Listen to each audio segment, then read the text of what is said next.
자, 어제 그 여로보암의 그 악한 그 모습을 그 13장 마지막 장에서 보았습니다. 하나님께서 여로보암에게 은혜를 베푸셔서 선지자를 보내서 경고하시고, 그리고 그 기적과 이적을 보여주심으로 충분한 시간과 회개할 수 있는 여건과 환경을 만들어 주셨는데, 어제 그 13장 마지막 33절 34절에 보면 여로보암이 이 일 후에도 그의 악한 길에서 떠나 돌이키지 아니했다라고 성경을 기록합니다. 왜 그럴까? 이 정도 하나님이 보여주셨으면, 말씀하시고 알게 하셨으면 충분히 돌이킬 수 있을 것 같은데 왜 그럴까 하는 생각이 들지만, 그 요소가 우리에게도 있을 수 있다. 내 안에 있는 고집과 아집은 무너뜨리기가 굉장히 쉽지 않아요. 사실은 우리의 신앙생활은 그걸 깨는 거예요. 신앙생활은 쉽게 얘기하면 나를 죽이는 거예요. 나라는 나를 없애는 거고, 십자가 앞에서 사라지게 하는 거예요. 근데 세상은 네가 중심이니까 너 좋은 대로 해야 돼. 욜로. 이 세상 한 번 왔다가 한 번 가는 건데 거기까지는 성경적이야. 그러니까 네가 원하는 대로 하다가 죽어요. 그래서 우리 기독교인들도 요즘 세상의 흐름 때문에 자칫 잘못하면 자녀를 그렇게 키우기가 쉽다. 너 하고 싶은 거예요. 그렇게 하면 안 된다고 그랬어요. 너 하고 싶은 거, 인간이 자기가 하고 싶은 거대로 하자면 한없이 죄짓고 한없이 하나님을 떠나는 길로 빠질 수밖에 없어요. 어려서부터 아무리 성경을 가르쳐도 하나님이 기뻐하시는 것, 하나님이 원하시는 길로 네가 인생을 살아야 된다, 이렇게 가르쳐도 사람이 크면서 그렇게 가르치지 않았는데도 내가 원하는 나 중심, 내가 하고 싶은 거, 내가 행복해야지, 인본주의로 갈 수밖에 없다. 그것과 끊임없이 싸우는 거예요. 하나님이 우선이냐 내가 우선이냐. 우리 인생은 그거예요. 그거 하다가 죽는 거예요. 얼마만큼 나를 죽이느냐, 얼마만큼 나라는 내가 십자가 앞에서 사라지느냐. 여로보암의 이 모습은 사실 모든 인간에게 다 있다. 그걸 어떻게 뽑을 거냐. 신앙생활은 나를 없애는 거다. 그러니까 내가 자꾸 드러난단 말이에요. 그거를 죽이는 거예요. 어떻게 하면 하나님 말씀대로 살 거냐.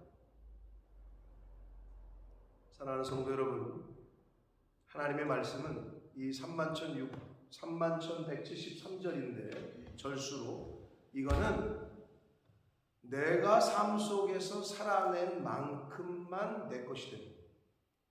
3173절은 그냥 책에 써 있는 거예요. 근데 이거를 일반 책들은, 세상 책은 많이 읽어서 그걸 내 지식으로 삼으면 그게 내 것이 된다고, 거기까지가 일반 책이고, 살아있는 하나님의 말씀은 삶 속에서 내가 얼만큼 이걸 살아내느냐에 따라서 그걸 살아낸 것만큼만 내 것이 되고, 그렇지 못한 건 그냥 책일 뿐이에요.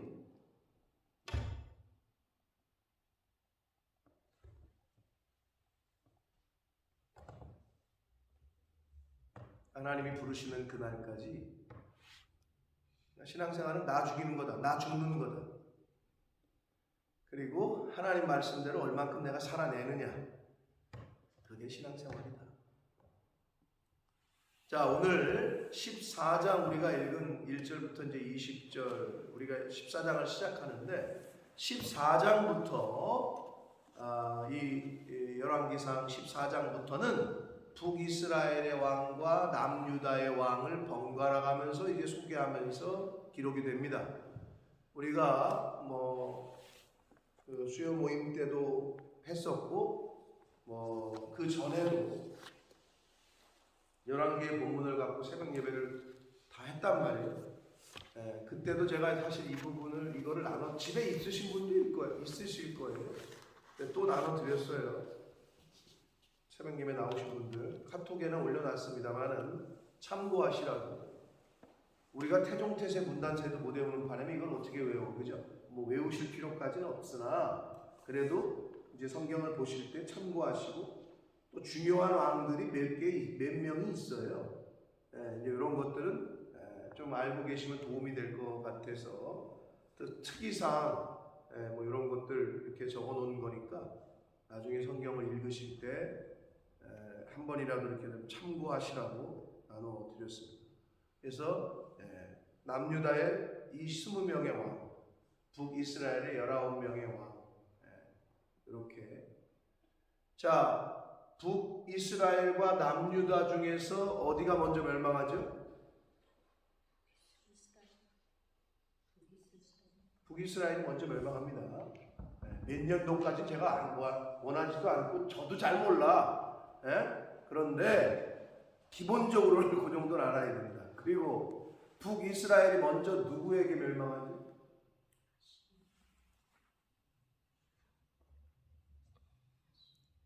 고개를 왜 절레절레 흔들러? 기억이 안 나요? 아수르에게 멸망했어요. 아수르. 그럼 남유다는 누구한테 멸망하죠? 바벨론한테. 요 정도까지는 그래도 교회를 다녔으면 요 정도까지는 우리가 알고 있어야 된다라는 거죠. 자, 그죠? 거기서부터 시작하는 거야. 열왕기는. 여기서부터 시작된다. 그리고 북이스라엘 왕조는 19대까지로 끝나고 남유다는 20대까지 끝난다. 여기서부터 이제 시작을 하면은 성경을 읽으실 때 좀 도움이 됩니다. 자, 하나님께서 여로보암에게 하나님의 사람 선지자를 보내서 그렇게 경고했는데도 이 여로보암이 깨닫질 않아요. 그래서 하나님께서 그 여로보암에게 드디어 이제 경고의 말씀을 실천을 옮기시면서 저주가 내리기 시작합니다. 첫 번째가 그의 아들 아비야가 병들었다라고 기록이 되어 있어요. 근데 아비야라고 번역을 했는데요, 이 단어가 굉장히 아주 좋은 이름이에요. 아비야는. 이게 무슨 뜻이냐면 하나님이 나의 아버지시다, 여호와가 나의 아버지시다, 이런 뜻이야. 이름이 아비야, 이런 뜻이. 그러니까 그것만 봐서도 얘는 좀 다른가 보다. 달랐어요. 여로보암의 가문들 중에, 여로보암의 아들 중에 이 아들만 달랐어. 그래서 성경은 13절에 이 아이만 정상적으로 죽어서 정상적으로 묘실에 그 장례가 될 거다. 나머지는 개처럼 그냥 객사한다는 거야. 저주를 받아서 하나님 앞에. 왜 그랬느냐? 이 아이만 하나님 여호와를 향하여 선한 뜻을 품었다라고 기록이 되어 있는데, 다른 기록들에 의하면 이 아비야라는 여로보암의 아들은 아버지하고는 다르게 예루살렘으로 절기를 지키러 올라가는, 예루살렘으로 이제 남유다 예루살렘으로 절기를 지키러 가는 사람들을 도와줬다는 거예요. 그러니까 악한 아버지였지만 그 중에도 하나님의 뜻에 하나님 마음에 좀 합하게 행동하는 아들이 있었나 봐요. 그게 아비야예요. 이름도 여호와는 나의 아버지시다라고 여로보암이 왜 졌을까, 이름을? 뭐 우리나라도 요즘은 많이 바뀌었습니다만은 저 때만 해도 그래도 애 이름은 아버님이 줘주셔야죠, 할아버님이 줘주셔야죠 이랬거든. 근데 요즘 것들은 뭐 물어보지도 않는다 그러더라고. 지네끼리 뭐 해가지고. 그게 또 흐름이니까. 근데 이 당시도 이름은 아버지나 할아버지가 이렇게 지어줬다고. 제가 누누이 말씀드립니다만은 유대인들의 그 문화와 관습은 우리나라랑 비슷한 게 너무 많아요. 뭐 결혼식도 그렇고 여러 가지가 비슷한 게 많아요. 근데 아무튼 그러면 여로보암이 왜 이렇게 졌을까? 이 당시 이름을 지을 때만 해도 여호와가 네 아버지다 이렇게 졌으니, 그때만 해도 여로보암이 그래도 하나님을 좀 알고 하나님을 좀 떠나지 않았던 때였던 것 같아요. 그래서 근데 이 아이를 하나님이 데려가십니다. 그러시면서 하시는 말씀이 이 아이만 너네들 가족 묘실에 정상적으로 매장이 될 거다. 왜? 이 아이가 하나님 앞에서 선한 마음을 품었다는 거예요. 자, 그래서 여로보암이 자기 아들이 아프니까 누가 생각났느냐? 자기에게 네가 북이스라엘의 왕이 될 거라고 얘기했던 아히야라는 그 선지자가 생각이 나요. 그때 그렇게 한마디로 쉽게 얘기하면 그때 용한 점쟁이 같은 선지자가 생각이 나는 거지. 아팠으면 하나님 앞에 회개하고 기도해야 되는데 이건 이미 여로보암은 이미 너무 멀리 왔어. 돌이킬 수 없는 영적 상태가. 그러니까 그냥 그 옛날 자기가 왕이 될 거라고 예언했던 그 선지자가 생각이 나서 그것도 아내를 보내. 그것도 변장시켜서 야, 너 왕의 아내로 이렇게 가면은 사람들도 그렇고 그러니까 그냥 변장해서 가라. 몇 가지 선물 싸가지고 가서 이 아이가 어떻게 될 건지 좀 물어봐. 이게 지금 여로보암의 상태예요. 자, 그래서 성경에 우리가 읽은 대로 하나님 아히야 선지자는 나이가 많이 먹어서 눈도 보이지도 않아. 어두워. 근데 하나님이 다 가르쳐줘. 여로보암의 아내가 올 거고 변장하고 올 거다. 너는 이렇게 얘기해라. 다 얘기해 주시고. 그래서 여로보암의 아내가 들어올 때에 벌써 너 왜 변장하고 아니지 않냐? 하나님께서 너에게 흉한 말을 전하라고 하셨다 해가지고 전합니다. 그게 뭐예요? 그게 이제 7절 이하입니다. 내가 너를 들어서 사용해서 왕이 돼. 신하였잖아요. 솔로몬의 신하. 그런데 열집파 다윗의 집에서 찢어냈다라는 표현을 써요. 그만큼 솔로몬의 죄가 큰 거죠. 그래서 찢어내서 너를 북이스라엘의 왕이 되게 했거든. 근데 네가 다윗이 행한 길로 행하지 않고 우상 숭배하고 악을 행하고 우상을 부어 만들고 나를 더 노엽게 하고 나를 내 등 뒤에 버렸다. 야, 참 아주 표현이 가만히 곱씹어 보면 하나님을 자신 등 뒤에 버렸다는 거예요. 여러분 옛날이나 지금은 참 논하기가 얘기하기가 옛날에 어르신들 앞에서 어떻게 해? 등을 보이지 말라 그랬다. 옛날에는 아버지 말씀하시는데 등 보이고 확 뒤돌아 나가는 거는 버릇 없는 거고 옛날에 왕 앞에서 나갈 때 어떻게 해봐요? 왕하고 대화가 끝나면 잘 계십시오. 이렇게 하고 나갔잖아. 이렇게 하고 등을 보이는 게 아니라 근데 등을 보여. 너 나 등 뒤에 놨다는 얘기는 이거는 뭐 아주 그냥 하나님을 그냥 무시하는 처사는 거죠. 그리고 우상 만들어 숭배하지 말라고 한 게 십계명이 몇 번째야? 첫 번째야. 그러니까 제1계명을 거역한 거지. 이거 아주 악하다는 거야. 그래서 하나님께서는 네 집을 완전히 말 같게 쓸어버릴 거야. 너의 가문 모든 후손 완전히 씨를 끊어버릴 거야. 이렇게 말씀하시면서 그런데 이 아이만 묘실에 들어갈 거고 그래도 이 아비야라는 이 아이는 하나님 앞에서 선한 뜻을 품었기 때문이다. 여러분 이거 보세요. 아비야가 뭘 했다고? 악한 아버지 앞에서 아버지를 대신해서 하나님 앞에 회개하고 하나님이 기뻐하시는 일을 행했다고? 하나님이 원하시는 일을 행한 것도 아니고 뜻만 품었다라고 성경은 이야기해요. 여러분 선한 뜻을 품는 것 자체에서부터 시작돼요. 선한 마음을 내 마음에 품는 거에서부터 시작돼요. 다윗이 성전을 졌어요? 아니잖아. 성전을 위하여 하나님의 집을 짓겠다라는 마음을 품는 것 자체만으로 하나님은 복을 주셨다. 기뻐하셨다. 근데 우리는 선한 뜻조차도 품지를 못해요. 그게 중요합니다. 선한 마음, 하나님의 기뻐하시는 뜻을 내 마음에 품는 것에서부터 이게 액션으로 이제 행해지게 되는 거예요. 뜻을 품어야 그게 행동으로 나오지. 생각이 있어야 그게 행동으로 나오지. 그 말은 반대로 얘기하면 누군가를 돕고 누군가를 이렇게 위해주고 누군가를 찾아가고 어려울 때 돕고 하는 행동은 어디서 나온 거야? 이미 마음에 품고 있었다는 거지. 행동이 그냥, 근데 이제 그게 한 번 되고 두 번 되고 세 번 되면, 여러 번 되면 습관이 된다 그러잖아요. 습관이 되고, 습관이 더 되고 더 되고 더 되고 인격이 되고 삶이 되는 거야. 그래서 여러분 이렇게 보면 똑같은 상황인데도 누구의 눈에는 그게 보여. 근데 똑같은 상황인데도 누구의 눈에는 그게 보이질 않아. 그러니까 못하는 거야. 그러고 나서 왜 저 사람은 저렇게 하지? 왜? 마음 눈에 들어오질 않으니까. 왜 그렇게 행동하지? 의아해. 퀘스천이에요. 그리고 왜 저렇게까지 하지? 라는 마음을 품어. 왜? 자기는 그런 마음이 안 드니까. 무슨 말이냐? 하나님의 주시는 마음, 하나님이 바라보는 눈으로 바라보고 하나님의 마음으로 그 마음을 품을 때, 그럴 때 하나님 기뻐하시는. 이 아이도 하나님이 기뻐하시는 많은 일을 행했다라고 성경은 기록하고 있지 않아요. 하나님이 기뻐하시는 여호와를 향하여 선한 뜻을 품었다.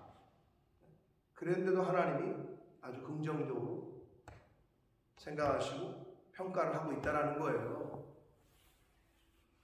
선한 마음을 품는 것에서부터 시작돼요.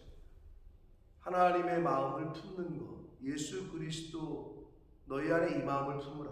곧 그리스도 예수의 마음이니. 이 마음을 품는 게 중요하다.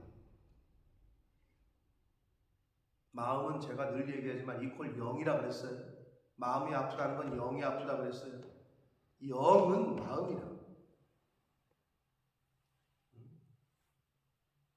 근데 영은 내가 너희에게 이른 말이 영이요 생각이다. 영은 이퀄 말씀이라 그랬어요. 성령 받아라. 이 말은 말씀 받으라 이 말이에요. 그런데 말씀이 선포될 때 아멘으로 받질 않으니 그 사람은 성령을 받지 못하는 거예요. 근데 우리는 자꾸 말씀 따로 성령 따로 이게 생각하시는 이분법적인 사고가 있어. 그래서 왜 옛날에 기도원 가서 산에 가서 나무 뿌리 하나 뽑아야 뭔가 확 임한다고 자꾸 그렇게 생각을 해. 성령 받는 걸. 그래서 우리가 흔히 뭐라 그래? 그래서 근데 그걸 다 체험한 사람들이 공통적으로 뭐라 그래? 불 받았다고 표현하니까 너 불 받았냐? 이렇게 얘기하는 거야. 왜? 그런 어떤 환상적인 그런 뭐 뜨거움, 말씀이 임하니까 이 안에서 뜨거움이 있는 건데 그래서 불 받았냐고 표현을 해. 실제적으로 경험한 사람들이 또 저희 셋째 형님도 기도원 가서 그거를 본인이 이따만한 불덩어리가 앞에서 이렇게 오더래. 확 들어오더래. 불 받으면 어떻게 돼요? 몸이 뜨거워져. 몸이 뜨거우면 어떻게 되죠? 여러분 의사들이 제일 겁내는 게 몸에 열 나는 거잖아요. 사람이 열이 올라가면 어떻게 돼요? 눈 뒤집히고 그 다음에 어떻게 돼요? 이게 어떻게 돼요? 열이 나면 혀가 어떻게 돼요? 혀가 말리죠. 그러면서 방언이 터지는 거예요. 그게 불 받은 사람들의 성령 받은 체험한 사람들의 공통적인 창세로부터 지금까지. 왜? 성령을 받은 사람들이 야 정말 차갑더라. 얼음덩이같이 차갑더라. 이런 사람 아무도 없어. 창세로부터 지금까지 성령은 불의 비유가 되고 있어. 그래서 그런 현상이 일어나는 거예요. 그런데 성령은 그렇게 현현하시지만 말씀이 임하는 거예요. 하나님의 영이 임하는 거예요. 나에게. 그래서 방언은 결국은 하나님의 말씀을 말하는 거예요. 하늘의 언어를. 자, 선한 마음을 품는 거, 선한 영을 품는 건데 결국 하나님의 영이 있어야, 하나님의 말씀이 있어야 하나님의 말씀을 품게 되는 거지, 내 안에. 그래야 내 안에서 변화가 시작돼. 여러분, 변화는, 진정한 변화는 안에서부터 밖으로 변화됩니다. 밖에서부터 뭔가 변해야 내가 변한다. 당신이 변해야 내가 변하지. 아니 나라가 왜 이 꼴이야? 사회가 왜 이 꼴이야? 교회가 왜 이래? 저 사람 왜 이래? 이건 아닌 거야. 진정한 변화는 내 안에서부터 시작돼요. 안에서부터 밖으로 변화되는 게 변화예요. 그런데 하나님의 말씀이 임하진 않으니, 하나님의 영이 임하진 않으니 변화가 일어나질 않지. 그러면서 자꾸 왜 저 사람 안 변해? 왜 우리 교회는 안 변해? 왜 이놈의 사회는 안 변해? 왜 이 나라는 이 꼴이야? 계속 이런 말만 하고 있는 거지. 그게 말씀 없는 사람들의 특징이야. 그게 진리가 없는 사람들의 특징이야. 진리가 내 안에 있는 사람들은 나를, 왜? 하나님의 말씀은 나를 조명하거든. 근데 진리가 없는 사람들은 자꾸 남 탓을 해. 다른 사람들, 환경 탓을 해. 이게 진리가 없는 사람들의 특징입니다. 선한 뜻을 품었더니 하나님께서 그를 그래도 긍휼히 여기셨다. 자, 그렇게 말씀하시면서 이 여로보암에게 그 가문의 벌을 내시는 과정에서 이스라엘 위에 한 왕을 일으키신다 라고 하잖아요. 이 한 왕은, 자, 나눠드린 표에 보면 북이스라엘의 3대 왕이 누구예요? 한번 보세요. 누구죠? 3대 왕 누구요? 바사. 특기사항 보세요. 한번 읽어보겠습니다. 특기사항 시작. 나답과 그 가족을 살해하고 왕위에 오름. 일생 동안 유다 아사 왕과 전쟁. 자, 나답이 누구냐? 여로보암의 아들이에요. 여로보암이 죽고 나답이 왕위에 올라. 근데 그 왕위에 오른 여로보암의 아들 나답이 왕위에 오른 지 2년 만에 바사가 쿠데타를 일으켜가지고 싹 죽여. 그게 이제 내일 말씀에 나와요. 그 한 왕이 바로 북이스라엘의 3대 왕인 바사를 의미합니다. 자, 그래서 다 끊어버려요. 여로보암의 모든 후손들을 다 하나님이 죽이십니다. 자, 그러면서 여호와께서 15절 이하에는 이스라엘을 쳐서 물에서 흔들리는 갈대같이 되게 한다. 그리고 그의 조상들에게 주신 이 좋은 땅, 하나님이 예비하신 땅, 가나안 땅에서 뽑아 그들을 강 너머로 흩으신다. 이 강은 유브라데 강입니다. 그럼 유브라데 이스라엘 쪽에서 볼 때 유브라데 강 건너편에 있는 땅이 어디야? 그게 아수르야. 그래서 아수르에게 침략을 받아서 포로로 끌려가. 그 예언이야. 그래서 이 말씀이 있은 지 약 300년 후에 이 말씀은 이루어집니다. 그래서 아수르에게 멸망당하고 포로로 잡혀가요. 흩어지게 돼요.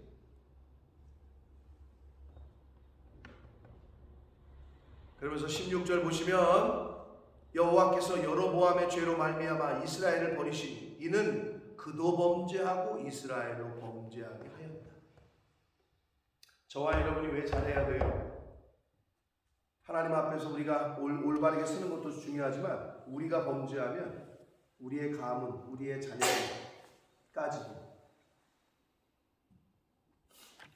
여러분, 안 그런 적도 있지만 일반적으로 부모님이 목사님을 욕하고 목사님을 싫어하잖아요. 그 자녀들도 일반적으로 똑같습니다. 그런데 부모님이 목사님을 아주 좋아하고 공경하고 섬기고 교회를 최1순위로 두고 그렇게 하시잖아요. 그 자녀들도 거의 그렇게 따라가요. 대부분 그럴 수밖에 없겠죠. 나랑 아무 관계가 없는데 목사님이랑 어린 자녀들, 중고등학교 학생들이 일반적으로 한국교회에서 부딪힐 일이 있어요. 여기나 부딪히지. 어디 담임 목사님을 만나서 식사라고 그래요. 한국에서. 근데 아무렇지도 않은데 나랑 별로 상관도 없는데, 그런데 이 아이가 목사님을 이렇게 막 째려보고 막 이래. 그건 집에서 부모님들이 목사님을 욕하는. 그건 거의 100%. 자, 여로보암이 범죄하니까 그도 범죄했지만 그 백성들로 범죄하게 해요. 이건 이게 얼마나 중요한 거죠. 하나님 앞에서 그래서 조심해야 돼요.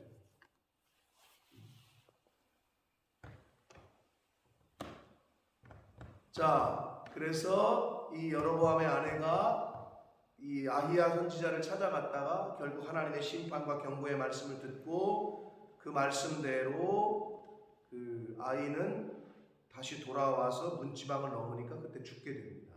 하나님 말씀대로. 그래서 그를 장사하고 온 이스라엘이 슬퍼했다. 그리고 19절 20절에서는 여로보암의 죽음에 대해서 언급합니다. 여로보암이 그래도 약 20몇 년을 그렇게 다스렸는데 그냥 한 줄로 딱 기록이 돼요. 별로 이야기하고 싶은 게 아니, 성경에서 별로 이 사람을 언급하고 있질 않아요. 그리고 어떻게 다스렸는지는 역대 지략 궁중실록에 기록이 됐다. 22년 동안 그 왕노릇한 거에 대해서는 너무 언급이 없이 그냥 끝나게 됩니다. 그러면서 그의 아들 나답이 대신하여 왕이 됐다. 오늘 20절까지 말씀을 보았습니다. 자, 오늘 말씀에서 우리가 몇 가지 중간중간에 말씀을 드렸습니다만은 여로보암을 하나님께서 분명히 택하신 건 맞아요. 택하실 때 조건을 거셨어요. 네가 다윗의 길로 행하면 내가 너도 이스라엘 위에 네 집을 튼튼하게 해줄 거다. 그런데 여로보암이 그 약속을 깼어요. 그러고 나서 한 왕을 세운다 그래서 북이스라엘에 바아사라는 사람을 대신 세우게 되죠. 사랑하는 성도 여러분, 이건 똑같습니다. 하나님의 일을 하는 사람들은 하나님에게 사명을 받은 사람들이 그 사명 감당과 그 사명에 충성하지 않잖아요. 어떻게 돼요? 다른 사람을 세우십니다. 하나님은 절대 손해를 보지 않으세요. 내가 아니면 안 되지, 내가 아니면 못하지, 이 생각 절대 버려요. 이 여로보암이 하나님 말씀에 어긋나게 헛짓거리 하니까 버리시고 바아사를 세우잖아요. 이건 오늘날도 똑같습니다. 하나님이 우리에게 어떤 사명을 주시잖아요. 이건 너무 감사한 거지. 하나님의 일에 쓰일 수 있고 교회 일에 어떤 헌신할 수 있는. 근데 우리는 어떻게 하면 벗어날까? 어떻게 하면 피해갈까? 이러잖아요. 일반적으로 부담이 되니까. 근데 어떻게 돌려서 생각하면 그 일에 나를 하나님이 써주시는 거에 대해서 너무 감사한 거죠. 나는 할 수 없으나 하나님이 함께 하시면 제가 하겠습니다. 내가 할 수 있는 한 최선을 다하겠습니다. 이게 기본적인 성도의 자세여야 됩니다. 왜? 그래야 복을 받습니다. 아멘. 그래. 그게 질서야 원리야. 하나님의 집에 창고를 먼저 채우라. 그리고 나인데 이게 옛날 어르신들은 그랬던 것 같아요. 제가 이렇게 보면.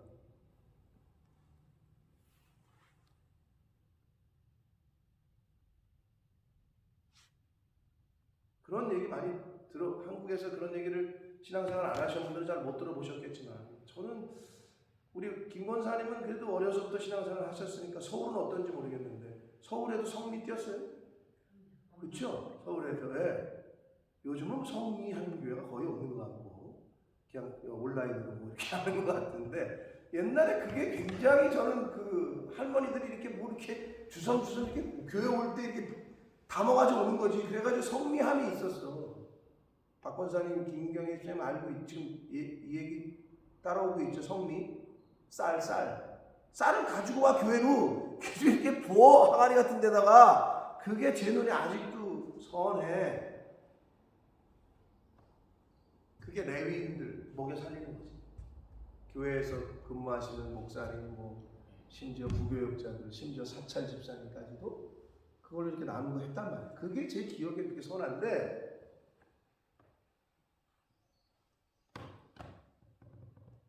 요즘은 참 시대가 많이 변했는 것 같아요. 잘 그런 걸 볼 수도 없고. 근데 그게 기본 정신이야. 하나님의 일에 내가 신경을 쓰잖아요. 그럼 하나님은 내 일과 내 가정을 신경을 쓰십니다. 아멘. 거꾸로 되잖아요. 아유, 내가 내일 내 자식 챙기고 내일 하느라고 바빠요, 하나님. 그럼 하나님은 하나님의 일을 신경을 쓰셔. 아니, 어떤 게 현명한 짓이야? 어떤 게 똑똑한 짓이야?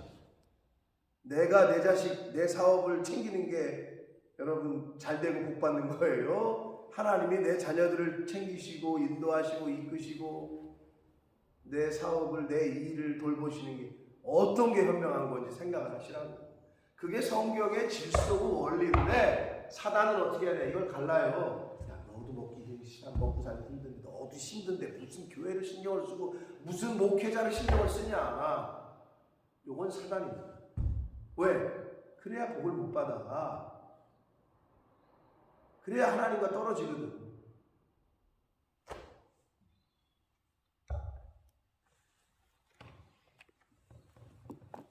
하나님에게 사명을 받은 사람은 그 사명을 감당할 수 있는 충성과 헌신이 보이진 않으면 하나님은 다른 사람을 세우십니다.